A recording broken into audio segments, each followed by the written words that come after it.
El psicoanalista, por John Katzenbach. Primera parte. Una carta amenazadora.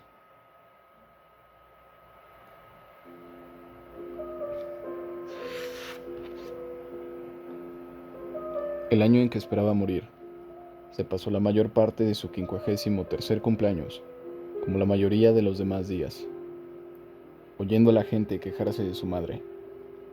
Madres desconsideradas, madres crueles, madres sexualmente provocativas, madres fallecidas que seguían vivas en la mente de sus hijos, madres vivas a las que sus hijos querían matar. El señor Bishop, en particular, junto con la señorita Levy y el realmente desafortunado Roger Zimmerman, que compartía su piso del Upper West Side y al parecer su vida cotidiana y sus vívidos sueños con una mujer de mal genio, manipuladora e hipocondriaca, que parecía empeñada en arruinar hasta el menor intento de independizarse de su hijo, dedicaron sus sesiones a echar pestes contra las mujeres que los habían traído al mundo.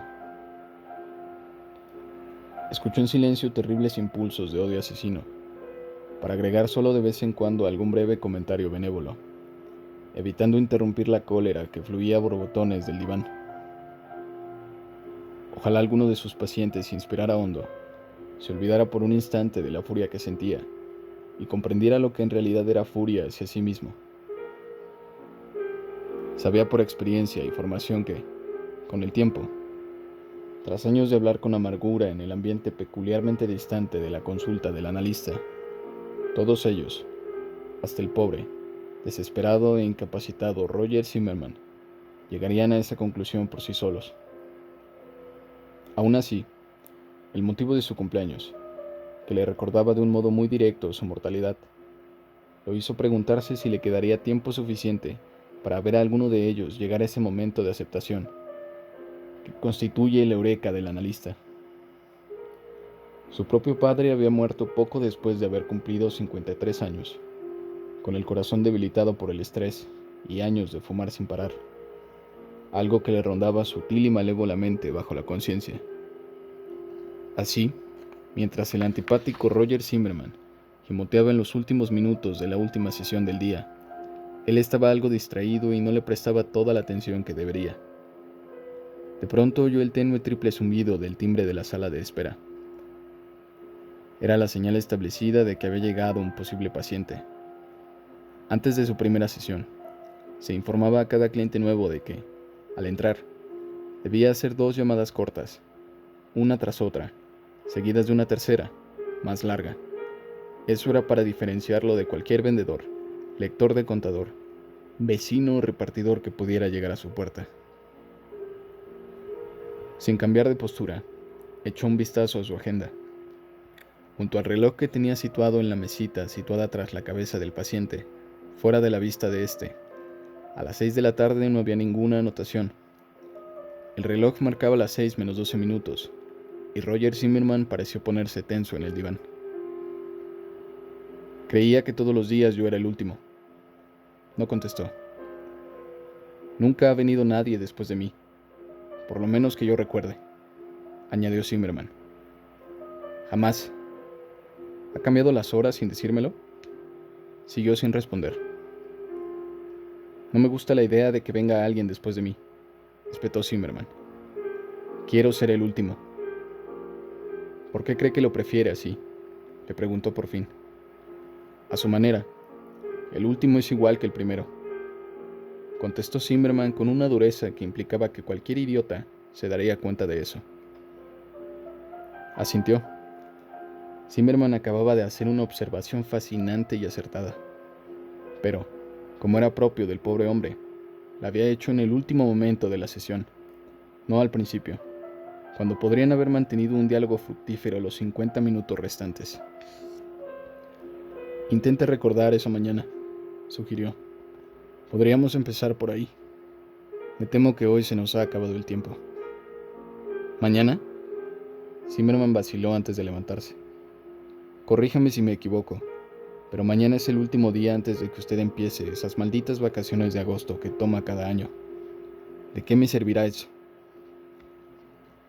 Una vez más permaneció callado y dejó que la pregunta flotara por encima de la cabeza del paciente.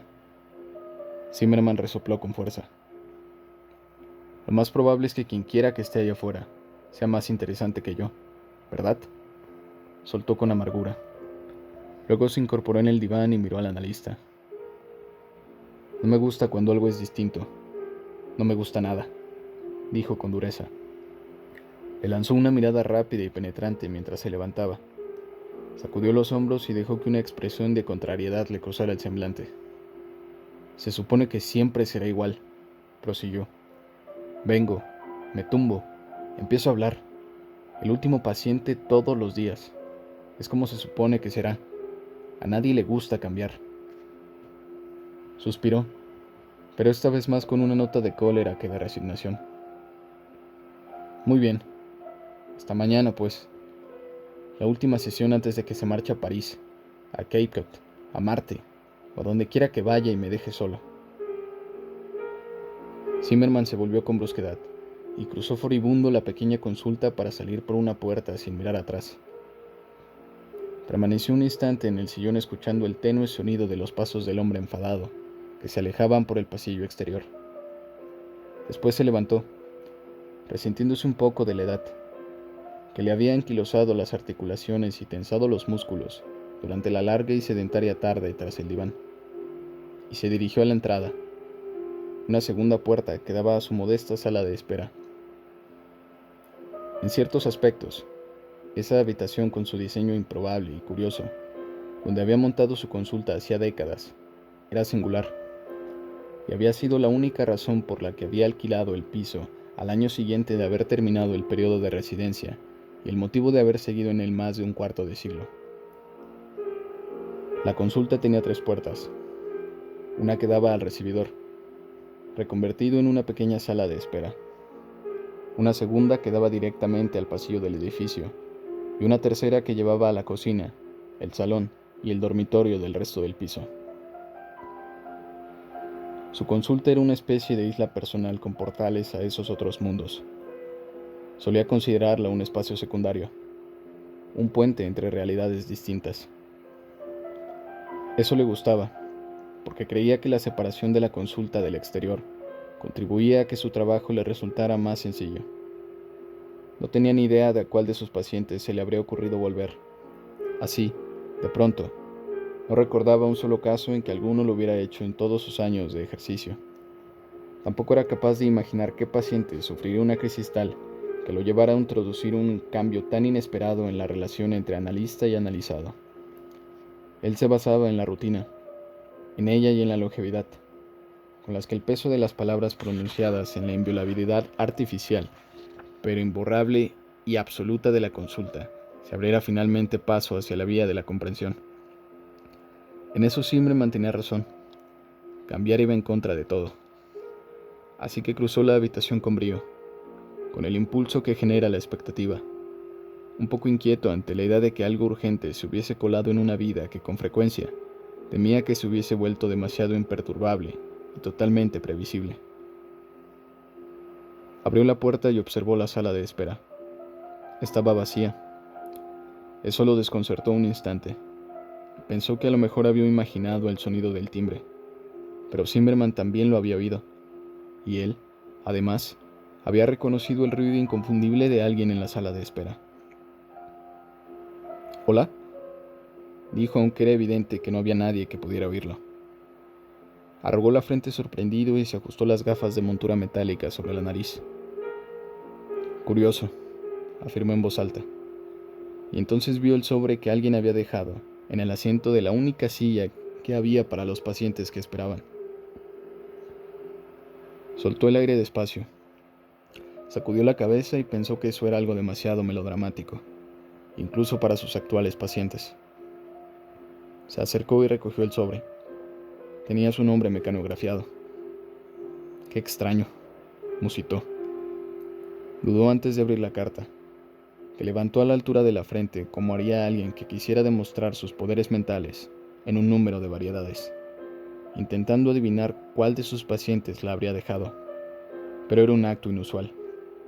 A todos les gustaba expresar quejas sobre sus supuestas deficiencias e incompetencia de forma directa y con frecuencia, lo que, aunque molesto a veces, formaba parte del proceso.